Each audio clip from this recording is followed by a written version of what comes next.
Indian working women were the worst impacted by the pandemic across all demographic segments in India.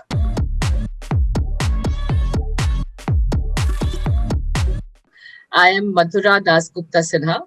I have been a banker for the last 25 years.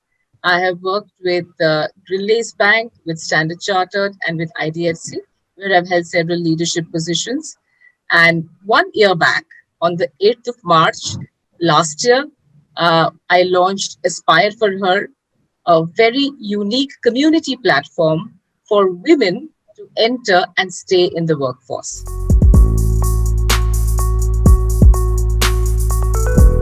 All along, I was looking at gender data emanating from India, and it was something that was bothering me.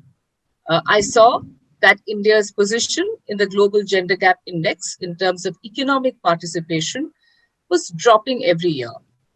And I saw that the current 2020 position was that India was fourth from the bottom in a list of 153 countries.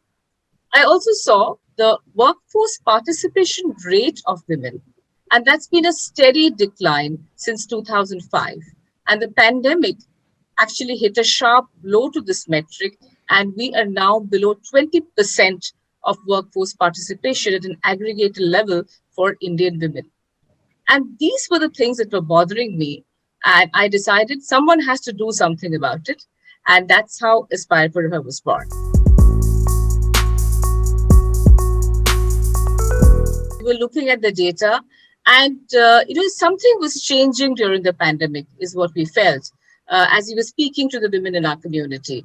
And we said, if we want to make a sharp strategy around how we want to grow the space, around how we want to motivate women, we first need to understand them. And that was the reason why we said, let us start with the research of Indian working women. And we were looking at data from the US, we were looking at data from Europe, and there was a plethora of data coming through in terms of how the pandemic had impacted women in various countries. And we said, there is a lack of data from the Indian perspective. And we have this rich community that is building up. So why don't we sit down, talk to them, find out what they're thinking about, their frustration, their challenges, and their barriers, and try and put it together in the form of a research. So that was a little bit of a backstory around how the research came about.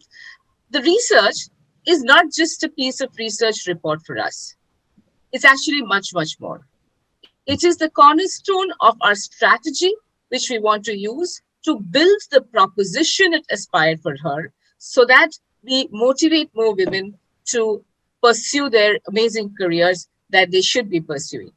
We did the research in a very scientific way. We broke it up into various industries, various sectors, life stages, and hierarchy, and all of that. And we had interviews, we had surveys, we had subject matter experts who came in and talked to us. And there were 3 or 4 key things that really came out. The first one, of course, was quite obvious, that the pandemic had treated women differentially.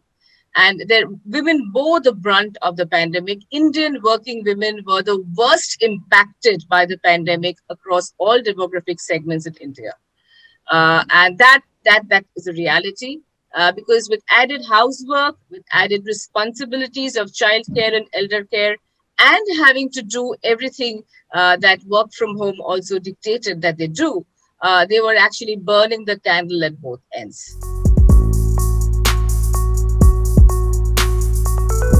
Within the demographic itself, it was not absolutely a homogeneous sort of a reaction, because we did ask questions to people across different sectors.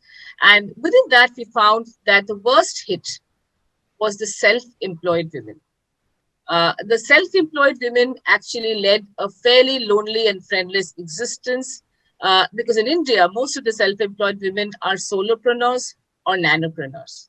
They don't have large teams to take care of their work.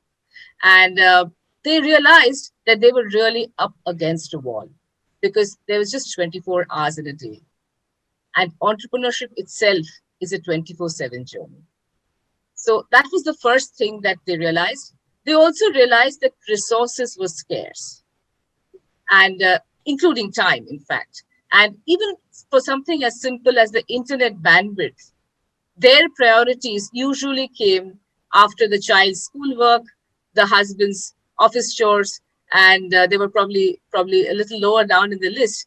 And they found it very difficult to work on their business plans, to raise monies, to refine their strategies, and to actually launch businesses or grow businesses. We want to work with two mantras. One is community, two, networks. So in our community, we will have a constellation of networks, which will have women from various walks of life, from various special interest groups, from various professional pursuits, and we will get them together. What we've realized is that most women have a lot of communities.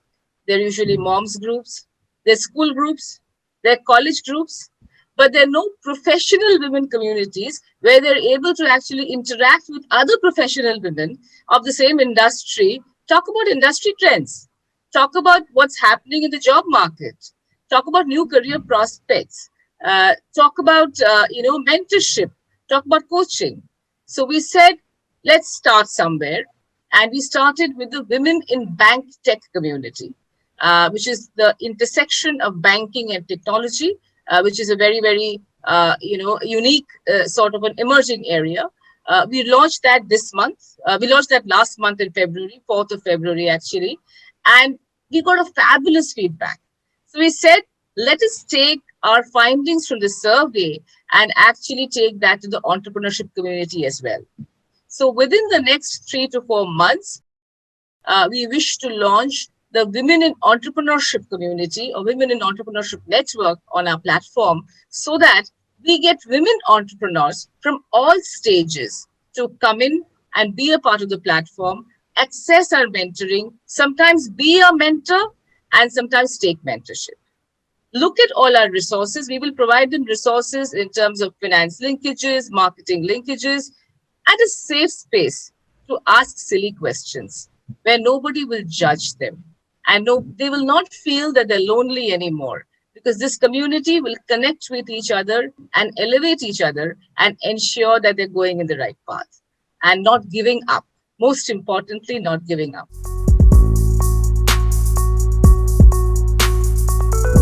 We want to start the Welcome School program by maybe May or June. And we want to start that with a model United Nations program.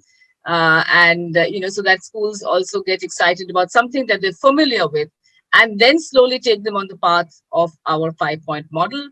Our 5-point model includes first, mentors and role models.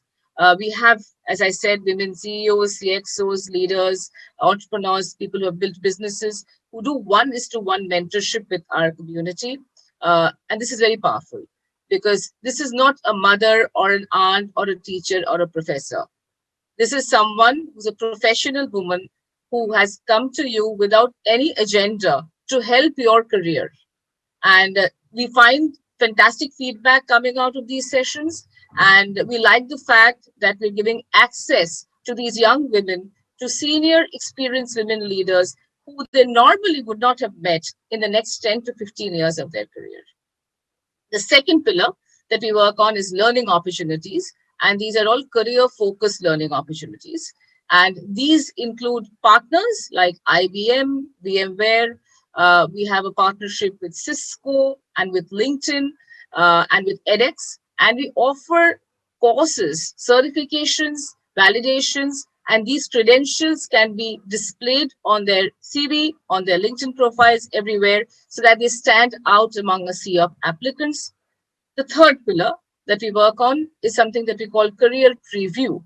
And every week, we have something or the other, either in a blog format or a webinar format, where a certain career path and a certain career track is examined. And young women can actually look for these sort of tracks and understand whether they're right for that career or not. So we have many webinars where we've had women CEOs, CXOs come in and talk to our community. We don't only talk about traditional careers, we talk about fairly non-traditional niche careers as well, Like, a few days back, we interviewed somebody who was a game designer at Zynga.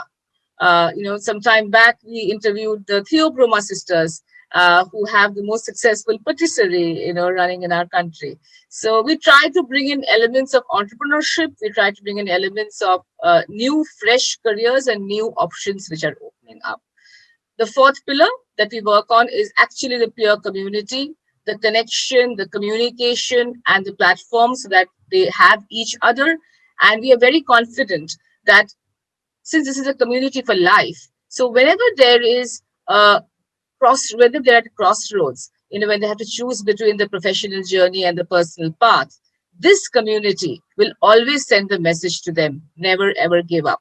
The last piece that we work on is the 3E model, which is either employment, entrepreneurship, or education, which leads to one of these two. We have fantastic partners across each of these three. Many organizations want to come and hire from our community because they want to increase the diversity in their workforce. Many organizations want to attract the right folks and they want to create a diversity pipeline. So we are finding very interesting conversations going on there. And our model is simple. We want them to be in 3E forever, never out of 3E. And that's how we hope to reach our 1 million women in the workforce additionally. And that's a 5 billion impact to the Indian GDP. But there's much more to that, right? We all know that.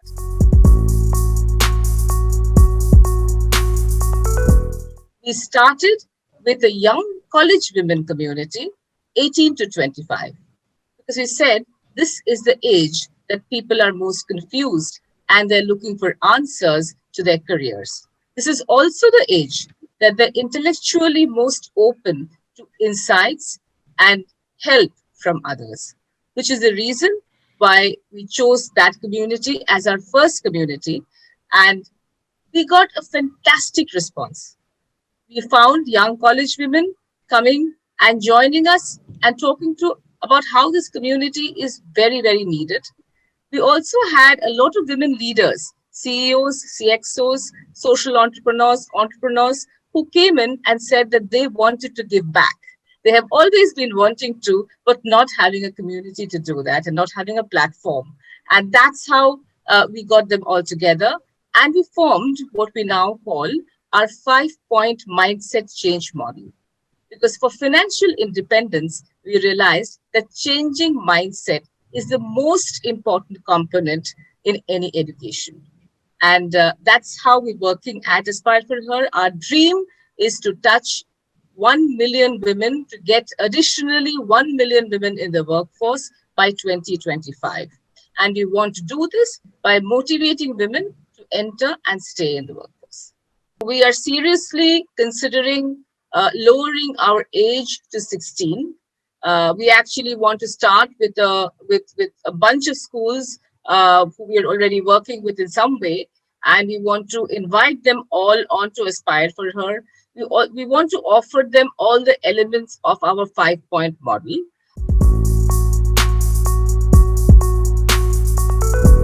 We are very happy to see that the government is completely appreciative of this problem and of the poor gender statistics that are emanating out of India. And they have tried a lot and they have put in a lot of policies in place. So a simple example would be something like the 6-month maternity policy. Now, has that really helped women? Has that really helped corporates? Those are questions that we still need to explore. But they're also doing a lot of work around women in entrepreneurship. So, under Niti Aayog, we see a lot of stuff happening. We have this whole Startup India initiative, and special discounts and concessions are given to women entrepreneurs across many schemes from the government. However, we find that there is a lack of that bridge between the entrepreneur who actually accesses the schemes and makes something out of it. So I think that's where the private sector also needs to play a role. People like us need to play a role. How many ever Aspire for Hers we have, I think it will still be less because the number of women out there who actually want to do something and the kind of schemes that are there, building that bridge is something that we should all be looking towards. And I think we should move from the 3% contribution that women entrepreneurs have in the Indian GDP, and we should have some targets and milestone in place. So if the government is interested in setting something like that, like something like a milestone, I think that would be something which is very useful.